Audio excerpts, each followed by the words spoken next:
You're a failure. You raised a man who can't say no."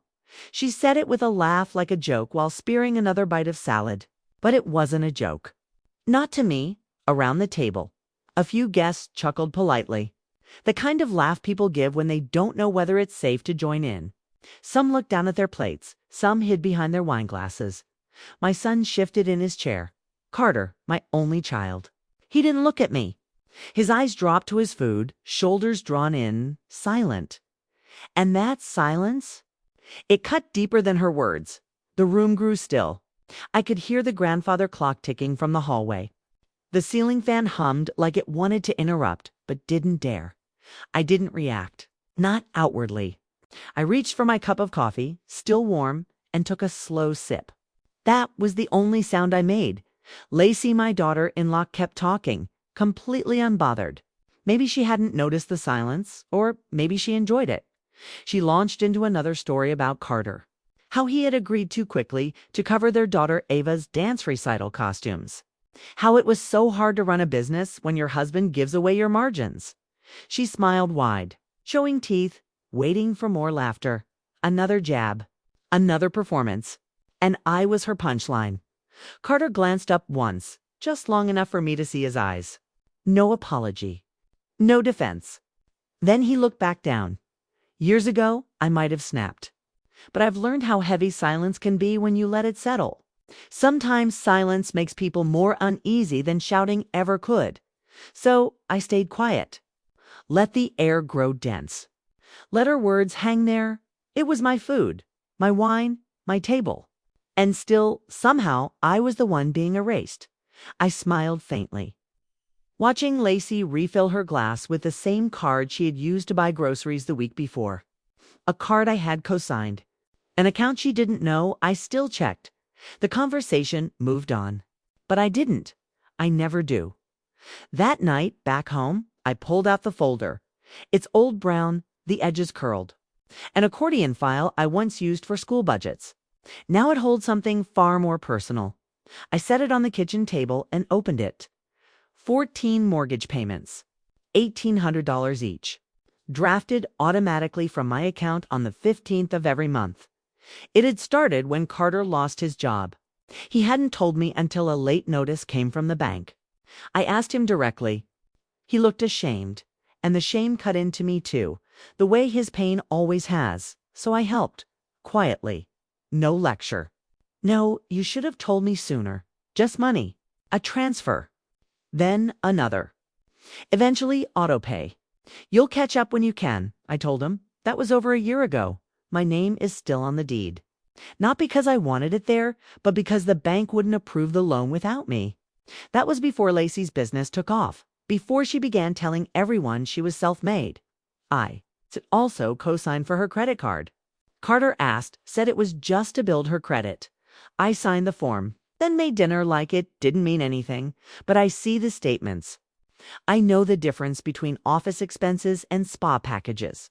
The receipts don't lie. The folder doesn't lie. And yet I keep showing up. That Sunday had started like the others. A text, not an invitation. Dinner at 6. Ava wants you to come. I brought a bottle of wine with a ribbon tied around the neck. Lacy barely looked at it. Carter didn't look at all. The house was full of her networking friends. I smiled, said hello, and waited for someone to offer me a seat. No one did. I found the last chair by the patio door. The cushion was missing. I noticed because I had sewn those cushions myself. I sat quiet. Later, Lacy raised her glass. Toasted her new home office. Said her business felt legit now that she had a separate space for Zoom calls. Someone clapped. Another laughed. I nodded politely. Sounds lovely, I said. She turned to me smiling sweetly and aimed the knife. You probably never got to work from home, huh, Marcina? Guess they didn't have perks like that back in your day. The pause that followed was deliberate. Enough time for the insult to land. Carter didn't speak. He just kept eating. I folded my napkin tighter in my lap. Didn't argue. Didn't defend. That night, I couldn't sleep. Her words replayed over and over. You probably never got to work from home. Like my years in the school system waking before dawn. Managing children and budgets with grit. Nothing. At 2:12 a.m., I gave up on sleep. I wrapped myself in a blanket, went to the kitchen, and opened the folder again. Mortgage payments. 14 of them. $1,800 each. Not once had they offered to take it back. Not once had they thanked me. Next tab, credit card activity. Spa days. Designer heels. Subscription boxes. Even a boutique hotel weekend. That was the same weekend Ava stayed with me. Lacy had thanked me for watching her. I hadn't realized I was also paying the bill for their getaway. I wrote the numbers on the back of an envelope. Dates, totals. It looked like a ledger. I wasn't angry? Not exactly. I was humiliated. Not because of the money, but because of how easy it had been for them to use me, and how easily they discarded me when they didn't need me.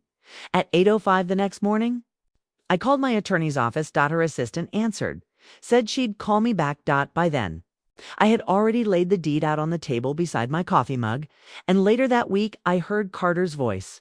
Not by accident. I was standing on their porch with a casserole in my hands. The front door was cracked. I was going to leave the dish on the step. But then I heard him, "We'll ask Mom to cover the reception deposit. She owes us for everything she's put us through." A pause. Then laughter. "What's another couple grand to her? She's retired. No real expenses. She should want to make it up to us." I froze. My son's voice.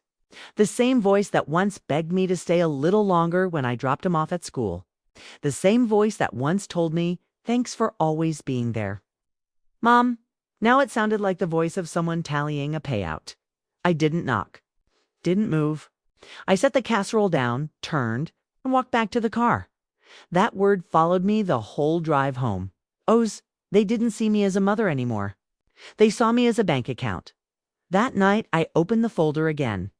My hands trembled, not from fear, but from the clarity that comes before you finally draw a boundary.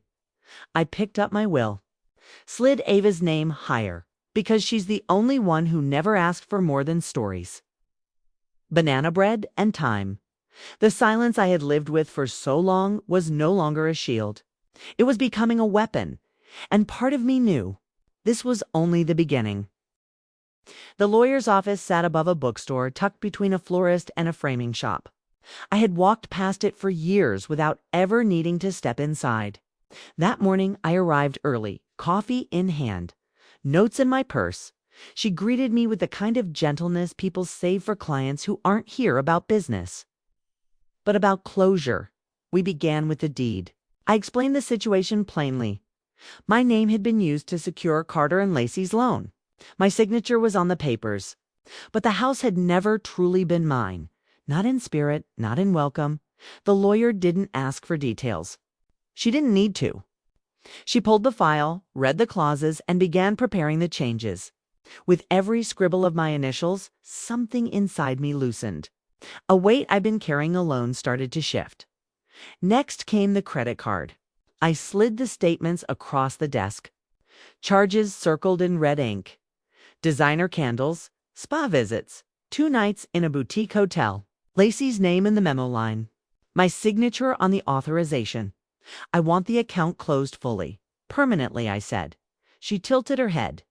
"Do you want to notify them?" I shook mine. "No. Let silence do what words never could." Then came the will. Carter had always been my beneficiary. He was my only child. But people change maybe they simply reveal who they've been all along. I asked to reallocate everything.